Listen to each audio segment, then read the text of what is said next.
La denuncia per violenza non è bastata, la separazione nemmeno. Mariella Marino è stata uccisa con 3 colpi di pistola dall'ex marito questa mattina in pieno giorno alle 10:30 a Troina, nell'Ennese, davanti casa di un conoscente dove la donna aveva tentato di rifugiarsi.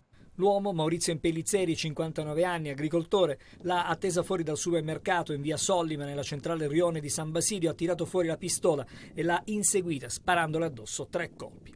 Adesso l'uomo è stato arrestato per omicidio. Il provvedimento è stato eseguito dai carabinieri quasi in flagranza di reato. I militari dell'Arma, dopo aver ascoltato dei testimoni del delitto, hanno rintracciato Impellizzeri nella sua casa di campagna in evidente stato di shock. L'uomo non ha opposto alcuna resistenza e ha consegnato la pistola usata per il delitto.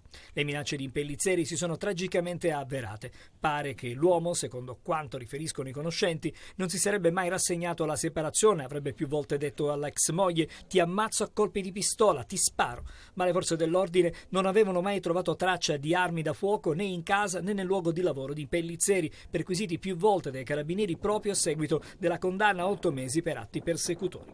L'avvocato Elvira Gravagna, legale di Maurizio Impellizzeri, ha rinunciato ad assistere l'uomo. Non me la sento, ha spiegato la penalista, che aveva già difeso Impellizzeri nel procedimento per atti persecutori a carico dell'ex, poi sfociato in un patteggiamento di 8 mesi. All'indagato era stata sospesa la pena ed imposto di seguire un percorso di riabilitazione in un centro antiviolenza. La vittima lascia 3 figli maggiorenni.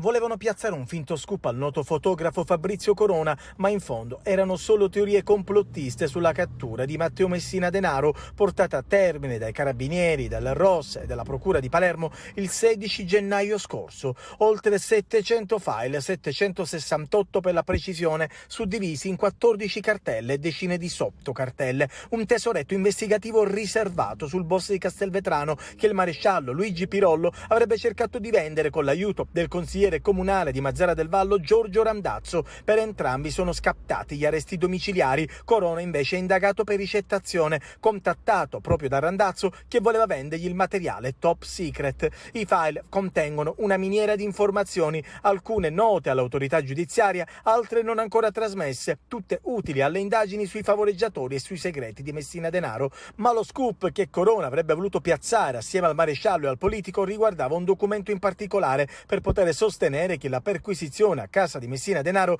era stata fatta in ritardo e che magari il covo era stato svuotato. Ovviamente una fake news. Gli arresti arrivano all'indomani delle celebrazioni del 19 luglio e della sentenza della Corte d'Assise di Caltanissetta che ha confermato l'ergastolo per Messina Denaro, accusato di essere stato uno dei mandanti delle stragi di Capaci e Via D'Amelio. E come vediamo dalle immagini, la fiaccolata serale ha chiuso le manifestazioni del 19 luglio, fiaccolata in cui doveva anche essere presente la premier Giorgia Meloni, assente ufficialmente per motivi di ordine pubblico. È la segnalazione di un nostro telespettatore a portarci sulla circonvallazione di Catania, sulla quale ormai da qualche mese sono in corso gli interventi di sostituzione del manto stradale. Marco, il nostro telespettatore, ci ha fatto notare come nel tratto di Viale Ulisse in direzione Ognina da qualche giorno è improvvisamente comparsa questa buca, larga una quarantina di centimetri, profonda 30. Un pericolo, soprattutto per i centauri, che rischiano di farsi seriamente male. Marco si chiede, a questo punto lo facciamo anche noi, come questo sia possibile. Quel tratto di circonvallazione è stato appena rifatto con soldi pubblici. Il cantiere, per il totale rifacimento della circonvallazione, è stato finanziato con circa 4 milioni di euro nell'ambito della rimodulazione dei fondi comunitari del Patto per lo Sviluppo di Catania. È grave poi che la stessa cosa, cioè la formazione di una buca in una strada, si sia verificata anche all'inizio di Viale Vittorio Veneto, dove il personale della manutenzione del comune, come vedete nelle immagini, è intervenuto con dell'asfalto grezzo, transennando poi la zona. Ma guardando attentamente si vede chiaramente che la zona centrale sta già collassando. È chiaro che qualcosa è andato storto, probabilmente nei lavori propedeutici alla stesura dell'asfalto. È il caso, secondo noi, che l'amministrazione accerti eventuali responsabilità e chieda alle ditte che hanno eseguito i lavori di ripristinare il tutto, ovviamente senza costi aggiuntivi. Grazie a Marco per la sua segnalazione e a voi chiediamo di continuare ad inviarci denunce a Ditelo al vostro TG al 342 745 5005. Si può vedere qui che praticamente gli asterischi vanno a completare la barra.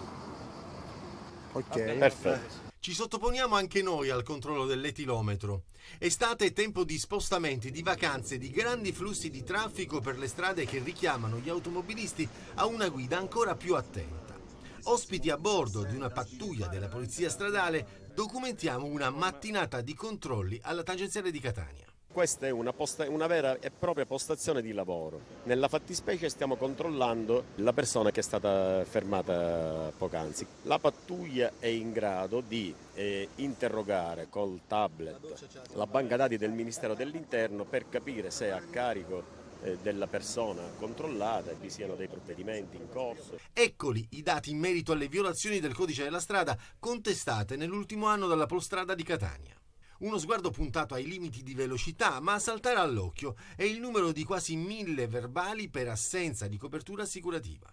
Dovuto spesso alla negligenza dell'utente, a volte anche a delle truffe che l'utente, perché è capitato più volte di controllare delle persone con un contratto, con un contrassegno di copertura assicurativa, ma che magari hanno stipulato presso dei siti online che fanno questa attività fraudolenta. Ma non basta, tra i numerosi illeciti rilevati c'è anche quello della manipolazione del cronotachigrafo digitale per i mezzi pesanti. In maniera che la loro carta del conducente viene sostituita da un'altra carta del conducente, così effettivamente risulta che hanno fruito delle ore di riposo quando effettivamente non lo hanno fatto. Immaginate voi un complesso veicolare senza controllo per un colpo di sonno del conducente o altro.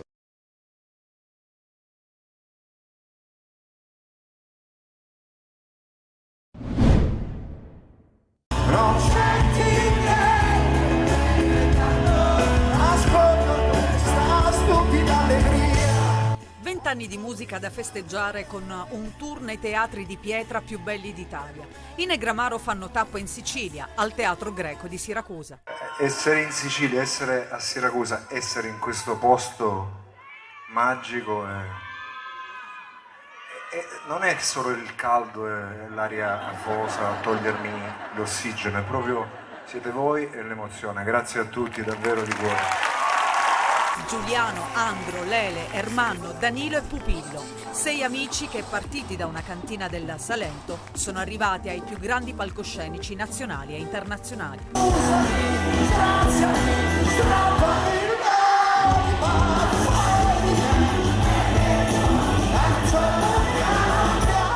Biglietti a ruba e teatro antico tutto esaurito per le 3 date. La band infatti ha scelto Siracusa come unica tappa in Sicilia per 3 serate. Si replicherà anche domani e sabato.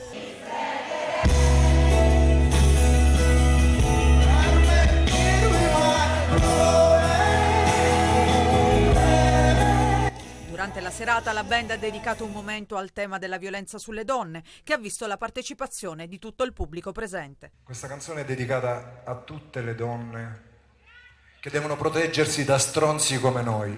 L'estate musicale in Sicilia, soprattutto al Teatro Greco, non finisce qui. Sicilia bella mia, Sicilia bella.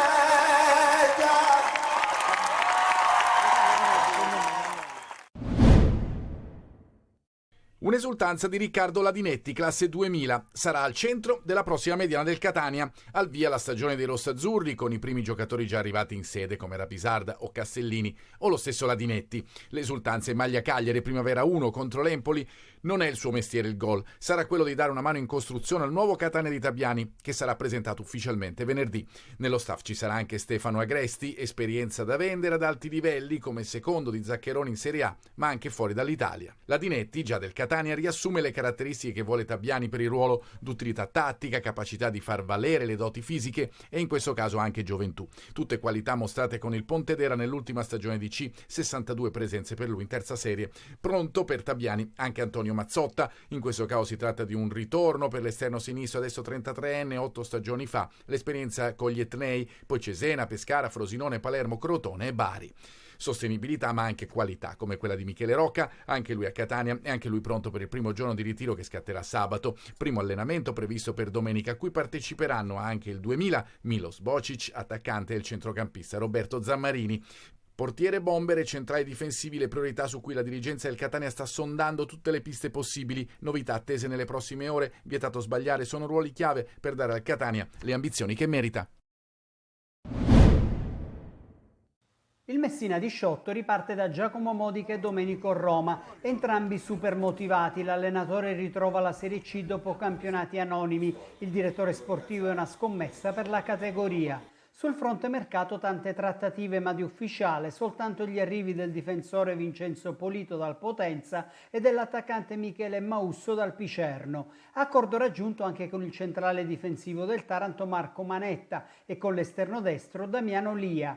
Modica, dopo un triennio da capitano negli anni 80 e in panchina nel 2018 in Serie D nel primo anno di Sciotto, e alla sua terza esperienza in riva allo Stretto. Nutro un grande affetto, una grande stima per questi colori, per questa gente che tuttora continua ad amare il Messina in maniera da follia pura. Ci sono ancora almeno 5 capi tifosi di quando c'ero io, quindi è una cosa molto bella, mi emoziona molto e vorrei essere d'aiuto a dare un mio contributo sostanzioso. Dal 23 luglio ritiro a San Giovanni in Fiore fino al 6 agosto. Ci saranno i giocatori sotto contratto, da Kragel a Ragusa, da Ferrara al portiere Fumagalli, ma la sensazione è che il Messina rimarrà un cantiere aperto per diverse settimane, secondo le abitudini consolidate del suo presidente.